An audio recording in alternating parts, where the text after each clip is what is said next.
London high court में brigadier retired Rashid Naseer ने YouTuber Adil राजा के खिलाफ जो मुकदमा किया था हत्या के इज्जत का,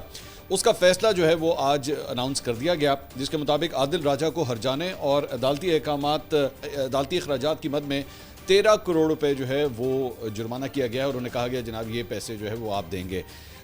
जज लंदन हाई कोर्ट ने कहा कि आदिल राजा ने ब्रिगेडियर रिटायर्ड राशिद नसीर को बदनाम किया है और उन पर झूठे इल्जाम लगाए हैं और आदिल राजा को ब्रिगेडियर रिटायर्ड राशिद नसीर को 50,000 पाउंड हर्जाना अदा करने का हुक्म जो है वो जारी किया गया है। जज ने आदिल राजा को ब्रिगेडियर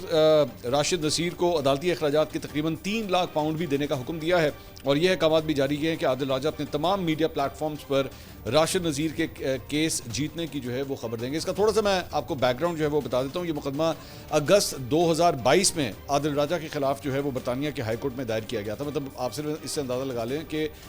इवन लंदन के अंदर भी जो है वो हत्या की इज्जत का मुकदमा पूरा होने में जो है वो तकरीबन 3 साल लग गए। इंटेलिजेंस सरबराह के खिलाफ जो है वो रिटायर्ड मेजर आदिल राजा की मुहिम जो है वो 14 जून 2022 को शुरू हुई और उन्होंने इल्ज़ाम लगाया कि इंटेलिजेंस अफसर ने आने वाले इंतखाबात में धांधली के लिए लाहौर हाई कोर्ट के ऊपर मुकम्मल कब्जा कर लिया। ये बेसिकली बड़ा जो एक इल्ज़ाम था वो ये लगाया गया था।